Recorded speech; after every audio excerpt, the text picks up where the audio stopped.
Story number 1.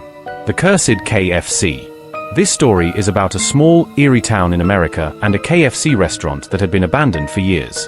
Rumors swirled that strange and unexplainable events had taken place there, forcing it to shut down abruptly. No one dared go near it, especially at night. One evening, 3 adventurous friends, Jake, Sam, and Ethan, decided to investigate the infamous KFC for themselves. Armed with flashlights, a camera, and plenty of bravado, they arrived at the rundown building just as the clock struck midnight.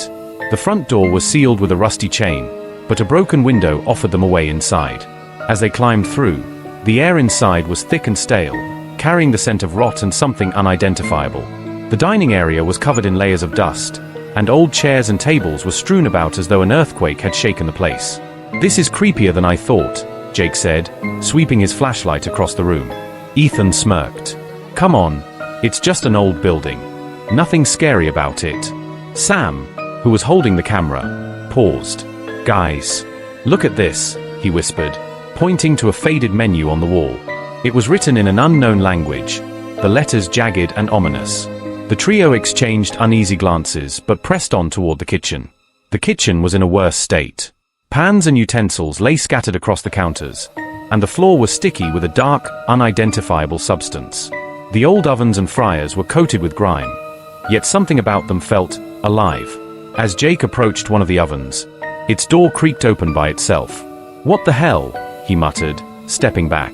Suddenly, the lights of their flashlights began flickering. "It's probably just the batteries," Ethan said, though his voice trembled. But then they heard it, a deep, guttural laugh echoing from the back of the kitchen. "Who's there?" Sam called out, his voice breaking. No answer came, but the laugh grew louder, resonating through the empty restaurant. Suddenly, the fryer next to them sputtered to life, hot oil bubbling violently as though something invisible had turned it on. Jake grabbed Sam's arm. "We need to leave. Now." Before they could move, a shadowy figure emerged from the darkness. It was tall, with glowing red eyes and elongated, claw-like fingers.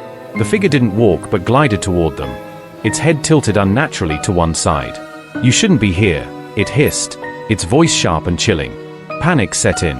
The 3 friends turned and ran, but the path back to the window seemed longer than before, as though the building had warped itself.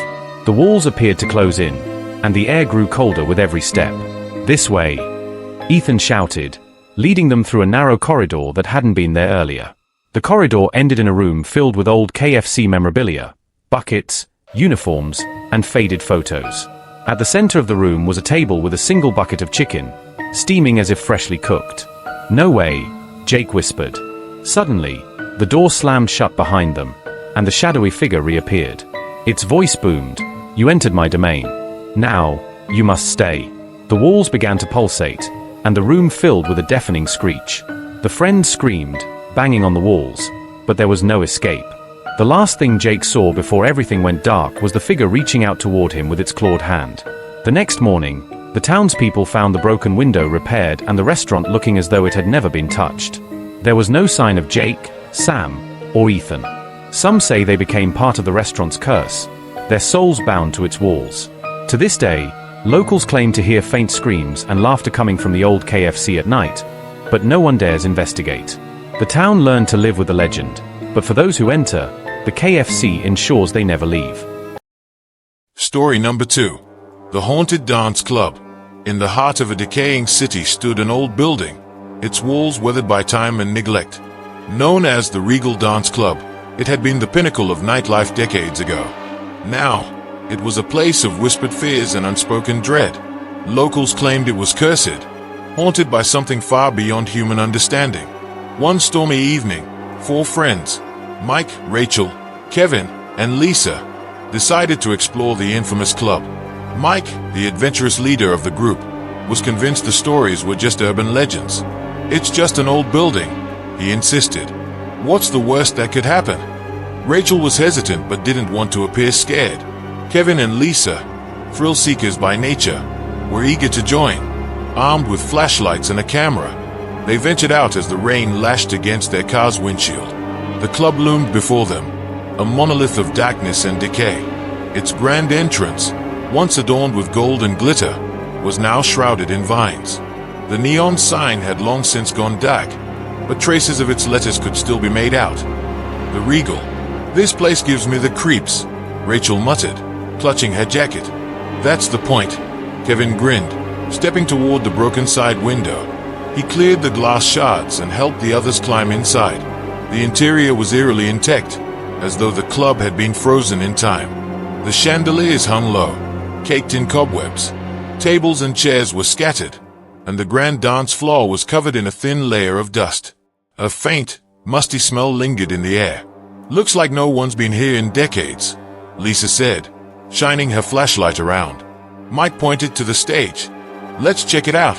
As they crossed the dance floor, the air grew heavier. Rachel paused, sensing something. "Do you guys hear that?" she asked. They stopped. In the silence, a faint melody drifted through the room. It was a haunting tune, played on an old piano. The sound seemed to come from nowhere and everywhere at once. "That's not possible," Kevin whispered. "There's no electricity." The group hesitated but pressed on. The closer they got to the stage, the louder the music became. Suddenly, the chandeliers flickered to life, casting an unnatural glow over the room. The dust swirled as if disturbed by invisible dancers. "We should leave," Rachel urged, her voice trembling. "Not yet," Mike said, his curiosity outweighing his fear. He climbed onto the stage and approached the piano. Its keys moved on their own, the haunting melody continuing. Lisa gasped. "Look!" Shadowy figures began to materialize on the dance floor. They were translucent, dressed in vintage clothing from the 1920s. They twirled and swayed to the ghostly music, their faces devoid of emotion. One of them turned its head toward the group, its hollow eyes locking onto Rachel. "Run!" Kevin shouted. They bolted toward the entrance, but the door they had come through was gone. In its place was a solid wall. Panic set in as the ghostly dancers multiplied, their movements growing more erratic and menacing. "We're trapped!" Lisa screamed. The air grew colder. From the center of the dance floor, a towering figure emerged. It was cloaked in shadows, its form shifting and pulsating.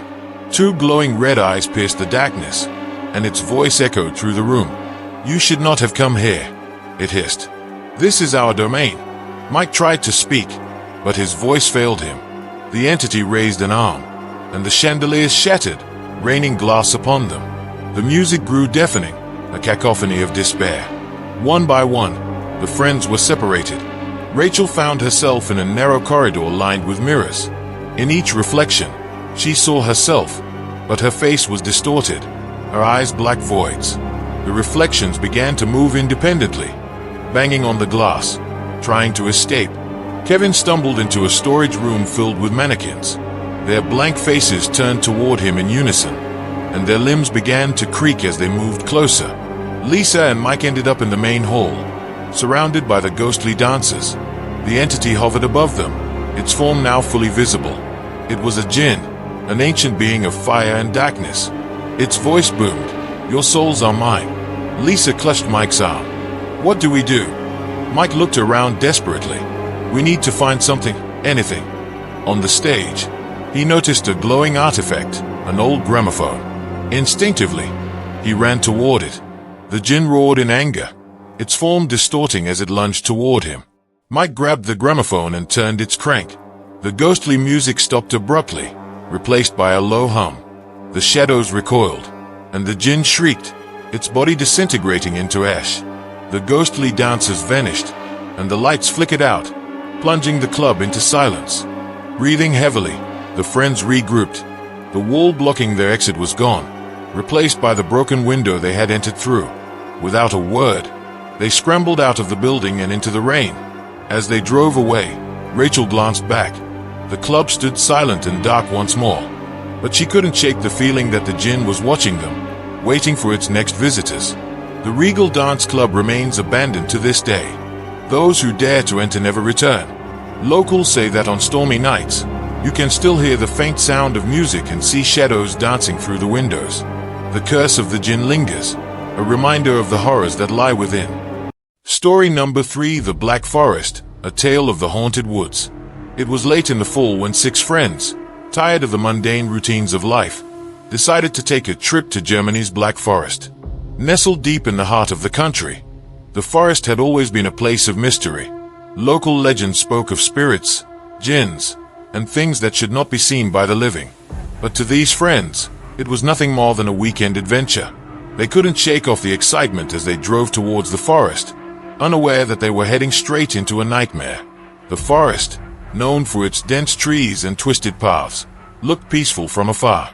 The leaves had already started to fall, and the ground was covered in a thick carpet of rust-colored foliage. But there was something unsettling about the silence. The air felt heavy, like the weight of 1,000 forgotten stories lingered in the trees. Even the birds had fallen silent. They arrived at their campsite around noon, setting up their tents near an ancient stone clearing. The sun was beginning to dip below the horizon, casting long shadows across the forest floor. They laughed and joked, oblivious to the creeping chill that had begun to fill the air. As the sun vanished, the group gathered around the campfire, the crackling of the flames the only sound breaking the stillness. But soon, something began to feel wrong. It started as a whisper, like a soft murmur carried on the wind. At first, they brushed it off as the wind rustling through the trees. But then the whispers became clearer. There were words, unintelligible, like a language they couldn't understand. The group fell silent, looking at each other nervously. One of them, a young man named Tom, stood up and made a joke to lighten the mood. "Probably just the wind," he said with a nervous laugh. But the others weren't so sure. The whispering wasn't like anything they had ever heard before. A sudden movement in the trees caught their attention. A shadow. It was tall, far too tall for any animal they had seen in the woods. The figure moved like smoke, drifting between the trunks of the trees. "Did you see that?" Sarah, the youngest of the group, whispered, her voice trembling. "What was that?" Nobody answered. They all stared into the dark woods, hearts pounding in their chests. The figure was gone, but the air seemed to grow colder, the shadows darker, as if the forest was closing in on them.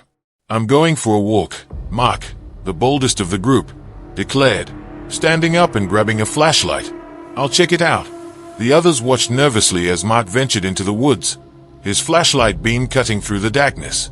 It wasn't long before they heard his voice again, calling out in confusion, "Hey, there's something here." But then there was silence. "Mark," Tom called out. "What's going on?" No answer. The group exchanged worried glances before deciding to follow him. They grabbed their flashlights and ventured into the woods, the beam of their lights flickering as they pushed deeper into the forest. The shadows around them seemed to grow longer, more twisted. The trees towered above them like silent sentinels, watching, waiting. They found Mark standing at the base of a massive oak tree, staring at something on the ground. His flashlight was shaking, his face pale. "What's wrong?" Sarah asked, her voice barely above a whisper. Mark didn't answer. He pointed down to the ground, his finger trembling. At first, they didn't understand what they were seeing. There, etched into the forest floor, was an ancient symbol, an unholy, jagged design that seemed to writhe and shift as they looked at it. The air grew thick with a terrible sense of dread. "That's not natural," Tom muttered. "We need to go back to camp." But before they could turn around, the temperature dropped suddenly. The cold hit them like a slap to the face. Their breaths came out in visible puffs of vapor. And then, they heard it. A low, guttural growl from behind them. It was the sound of something far too large to be hiding in the woods. Something that should not exist. Slowly, they turned around. Standing at the edge of the clearing, silhouetted against the dim light of their flashlights, was a figure. Tall, impossibly tall. Its form was twisted, its limbs long and unnatural, its body wrapped in dark, shadowy tendrils. Its eyes were two glowing orbs, reflecting the light from their flashlights. It wasn't human. It wasn't anything they had ever seen before. It was something darker, something ancient. The creature took a step forward, its feet making no sound on the forest floor. The ground beneath it seemed to shudder as though the earth itself feared it. The group froze, their legs unable to move. It was as if the air had thickened around them, holding them in place. "Run!" Sarah screamed, breaking the spell of terror. They didn't need to be told twice. They turned and sprinted back toward their campsite, the sounds of heavy, uneven footsteps echoing behind them. The growling grew louder, more frantic. as if the creature was toying with them, enjoying the chase. The camp was still in sight, but they couldn't shake the feeling that they were being pulled backward, that something was holding them in place, drawing them closer to the woods, deeper into its grasp. As they neared the camp, Mark, who had fallen behind, suddenly let out a blood-curdling scream. The others turned to see him being dragged into the woods by an unseen force. His body writhed in midair, his screams silenced as the darkness swallowed him whole. They didn't stop running. They reached the campsite, gathered their things, and bolted to the cars. Their hearts raced as they slammed the doors shut, speeding off into the night. But the nightmare didn't end there. As they drove away, they saw it, standing at the edge of the woods, watching them with its glowing eyes. The figure had followed them, its dark form standing like a shadow at the forest's edge. They didn't stop to look again. To this day, the group never spoke of what happened that night. Some of them moved far away, never wanting to return to that place. But the Black Forest never truly let them go. Sometimes, in their dreams, they still see the figure watching them from the shadows, waiting for the next fool to wander too deep into its heart. And so, the legend of the Black Forest lives on, of jinns, spirits, and creatures that lurk just beyond the light, waiting for the next unwitting traveler to cross their path. Story number 4. House of Wax, A Tale of Horror. It was a late afternoon when the trio arrived at the old town of Denson. Tom, Lily, and Ben had just driven across miles of lonely highways, lost in the fog and strange silence that seemed to hang in the air. The town seemed abandoned, but the signs of life were faintly there. Old houses, dusty shops, and the occasional flicker of a light in the distance. It was the perfect place to stop and rest after a long trip. As they made their way through the sleepy streets, something caught their attention. A large building at the edge of town, hidden behind rows of trees. The house was like nothing they had ever seen before. Its towering structure was oddly out of place in the small town. But what truly drew their eyes were the windows. They weren't regular windows. The walls of the house were covered with a smooth, shiny surface, almost like wax. The soft glow from the light inside seemed to reflect in them in a way that made the house look almost alive. Lily, who had a love for creepy places, turned to the others and said, "We should check it out. There's something about that house." Ben, always the skeptic, rolled his eyes but agreed. "All right, let's take a look. What's the worst that could happen?" The three of them got out of the car and walked toward the house. As they approached the front door, they noticed that there were no sounds, no birds chirping, no wind rustling the leaves. It was eerily quiet. The door creaked loudly as Tom pushed it open. Inside, the temperature seemed to drop, and the smell of melting wax filled the air. The house was dark, with only a faint glow illuminating the room from flickering candles placed along the walls. The first thing that struck them was the figures. Hundreds of them, life-sized human-like figures, stood along the walls of the house. But they weren't ordinary mannequins. They were made of wax, perfectly detailed. Each figure looked like a real person, frozen in a moment of time. Some were sitting, others standing, but all were eerily lifelike. "This place gives me the creeps," Lily whispered, her voice barely audible as her eyes scanned the figures. Tom, who had always loved horror movies, couldn't resist the temptation to get a closer look. "Look at these. The detail is amazing. They look so real." As they moved deeper into the house, they began to notice that not all the figures were just mannequins. Some were missing limbs, others had strange marks on their faces, as if they were trying to scream but couldn't. Then, the sound of footsteps echoed through the halls, but no one was there. Tom's heart raced. "Did you hear that?" Ben shook his head, nervous now. "Let's get out of here. Something's not right." But just as they turned to leave, the door slammed shut behind them with a deafening bang. They all jumped, startled, as the house seemed to close in around them. The temperature dropped even more, and they felt a coldness creeping through their bodies. The candles flickered wildly as if something was drawing power from them. Lily turned back toward the figures along the walls. Something had changed. The figures weren't still anymore. They were moving, slowly at first, their wax bodies creaking as they twisted, their eyes following the three friends as they backed away. "Oh my God!" Lily screamed. "They're alive." The figures began to shuffle toward them, their hands outstretched, their faces twisted in grotesque expressions. The sound of their movements, soft and wet, filled the room as if the wax itself was alive. With every step they took, a layer of wax seemed to drip from their bodies, leaving a trail behind them. In a panic, Ben ran toward the back of the house, but the walls seemed to shift, closing off his path. The exit was gone. "We're trapped," Tom yelled. He grabbed Lily's hand, pulling her toward a narrow hallway. But as they ran, they heard the horrifying sound of the wax figure's footsteps growing louder behind them. Suddenly, a low, eerie voice echoed from the darkness of the hallway. "You shouldn't have come here." It was faint, but it sounded like a warning. Lily stumbled, and as she reached out to steady herself, she felt something cold and wet wrap around her wrist. It was wax, dripping from one of the figures. The wax seemed to pulse and tighten around her arm, holding her in place. "No!" Lily screamed, struggling. But the more she fought, the more the wax covered her body. It was sticky, thick, and cold, and it was slowly hardening. It was as though the house was absorbing her, turning her into one of the figures. Ben and Tom tried to pull her free, but they too were becoming trapped in the wax. Their movements slowed, their hands and feet stiffening. The wax was alive, and it was taking over. With every passing second, the three friends felt themselves losing control. Their faces began to freeze into twisted expressions, their eyes wide with terror, but their bodies were no longer able to move. They had become part of the collection, frozen in time, nothing more than wax figures. The house grew quiet once more. The wax figures stood still, their eyes gleaming in the faint candlelight, waiting for the next unsuspecting visitors. And the house of wax, remained, its secrets hidden in the shadows, its walls lined with the faces of the lost.